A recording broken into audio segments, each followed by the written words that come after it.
What is good, YouTube? In today's video, we're going to be talking about the old school versus new school style of content creation, which is obviously regular YouTubers versus streamers, because streamers are the new content creators. That's what everybody's trying to be like. But I feel like we need to go back to, the golden era of content creation, which is, the YouTube era. A lot of YouTubers that were coming up in the time is obviously Mr. Beast. The man might as well own YouTube at this point. He's the most subscribed person on that platform. Another name that comes to mind is KSI. I believe he started uploading in late 2011, maybe early 2012. I'm not 100% sure. You guys can fact check me on that. But yeah, and then there's like the vloggers, Logan Paul, Jake Paul, their whole crew. And then transfer over into today's era, streamers, IShowSpeed, Kai Cenat, Aiden Ross, Neon, who else? Who am I missing? You could add on to the list the group that Kai started with his boys, with Tyleo and Ray. And there's major differences, obviously, and but there's also a lot of similarities that come into it, because it's still content creation at the end of the day.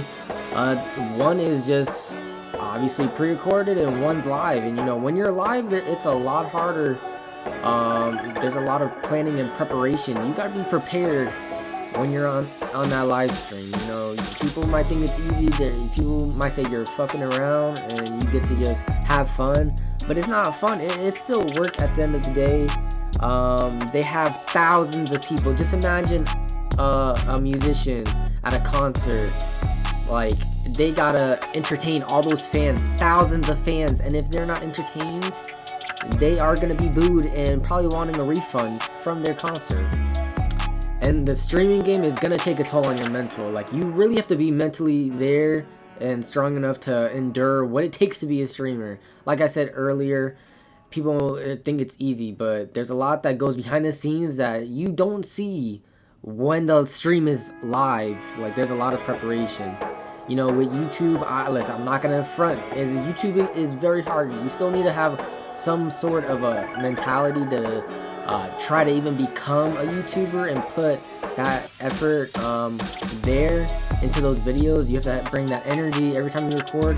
Because listen, all those takes, like, it's gonna take a toll on you, taking so many takes to record clips. You think I'm sitting here getting it done with one clip? No, I'm beating myself up because I'm stumbling over my damn words half the time.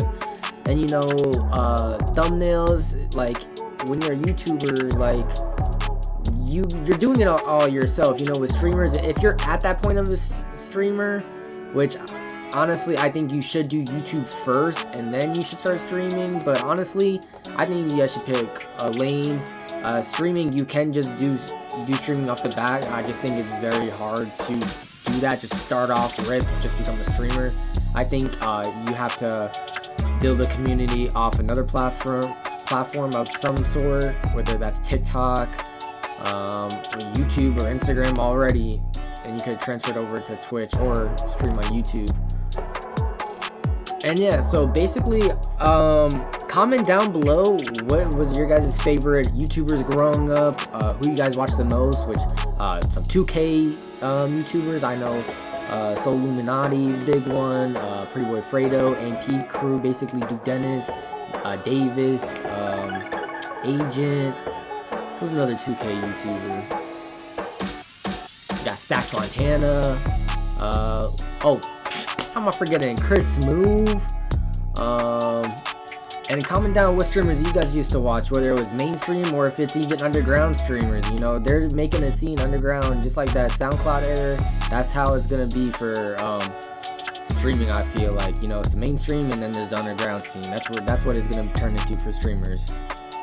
But don't forget to comment, like, and subscribe. Hit that sub button. And as always, I'll see you guys in the next video. Peace.